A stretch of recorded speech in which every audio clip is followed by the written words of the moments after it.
Hello, this is Janet Ferry from Tadpole Training, and today I want to share with you some techniques that will help you when you're using the phone. Now think about it. Everyone's got a mobile phone. You'd think we'd be experts on it, wouldn't you? You'd think we knew exactly how to answer it, how to speak to a potential customer on the phone, but actually we don't. So whether you're a company that relies on mobile phone calls coming in, or perhaps you work in an office and you or your team have to take phone calls, what I'm going to share with you now are 5 things that you can do that are simple and free, but which position you extremely powerfully to potential customers and make sure that you get the right information from them without sounding like you're filling in a form. And this is something I do regularly with clients, because you'd be amazed how much information you can get just by answering the phone properly. So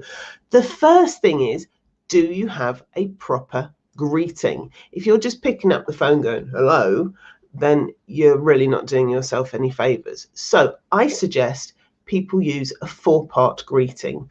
So the 4 parts are good morning, good afternoon, name of company, your name, and how may I help you? So in my case, what I would say is, good morning, Tadpole Training, Janet Ferry speaking, how may I help? And I don't know if you noticed, I did it with a smile on my face because people can hear that.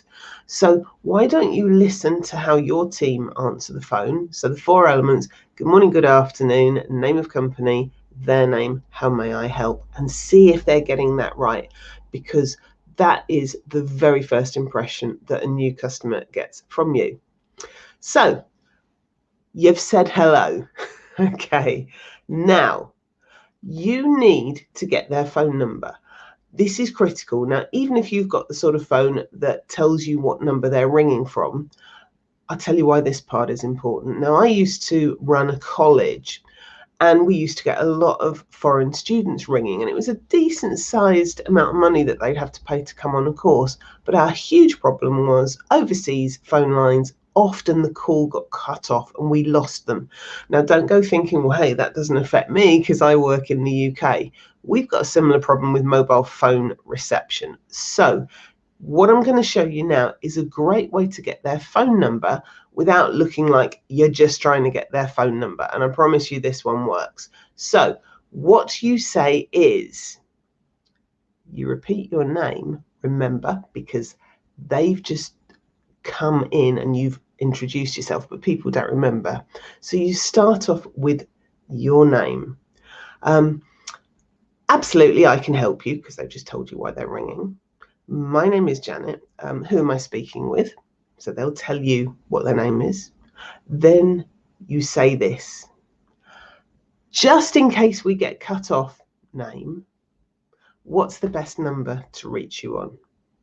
So in other words, what you're doing is you're explaining why you want their phone number. If you just go, what's your phone number? That's kind of a bit weird, isn't it? Especially as they might go, well, doesn't it show up on your device? This way, you're explaining why you want their phone number. And let's go a bit deeper. Here's the really good thing about that. What's the best number to reach you on? What's your best contact number? It might be different to the one they're ringing on. Perhaps they're ringing from the office, but they interpret the best number to be their mobile. And suddenly you've got the number that you're most likely to be able to get them on. So I love that technique. Okay, so what's the next bit? We'll get the company name. So if you tend to deal B2B, so in other words, with other businesses rather than individuals, you need to get the company name. And you know what? This one's really simple. You just say, and where is it you're calling from? Don't worry, they're not going to say, Scotland or Cornwall. They're going to tell you the name of the company. Right, let's move forward. So we have got a good greeting. We found out their name, their best phone number, the name of the company. Let's get to the next part, which is positioning yourself. And this is a double whammy, because not only do you position yourself, but you get market information, because what you're going to find out now is how they heard about you. Because if you're spending a ton of money on marketing, you want to know which bits of it are working. So this is how you ask this bit, and I'll say it and then I'll analyze it for you to show you which bits do what. So you say to them, using their name again, so may I ask, who recommended you to the name of your company? Now, either they will say, my friend Sue, or, XYZ company down the road because they worked with you. Or they might go, well, no one, I just Googled you, or I just saw your Facebook ad. Doesn't matter, because you found out where they've come from. Now, if they have been recommended to you, fantastic. You make jolly sure that you go back to that person, that company that made the recommendation, and you say thank you. Because if they're prepared to do that, then you want to make sure they know how much you appreciate it. Otherwise, it might not happen again. But what if they haven't been recommended? Doesn't matter. You've still got that marketing information that I was talking about. But here's the sweet part. By saying, may I ask who recommended you to us? It sounds as though, obviously, that's where all your customers come from, and that's the positioning bit.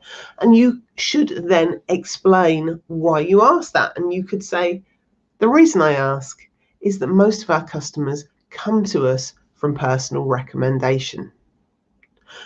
Now, if you're looking at the screen going, well, Janet, most of my customers don't come to me through personal recommendation. Don't worry, that's fine. Change it to your truth. So it could be a lot of our customers come to us through personal recommendation. So change it to your truth. But what it does is it positions you. The potential customers thinking, gosh, they must be good if most people come to them through recommendation. And that's what I mean about positioning you. By the way, if you like this stuff, please click on subscribe. I post once a week and it's always tips and it's always good stuff, and I don't do promotion on this channel. Okay then, so let's go on to the final point, which is starting a conversation. Now think about the information you've got already. You've got their name, the name of the company, their best phone number, and you've got market data on how they heard about you. And even if you haven't, you've positioned yourself. So you've got a lot of data, which is possibly what you're putting on your forms. And now you can start to have a conversation with them.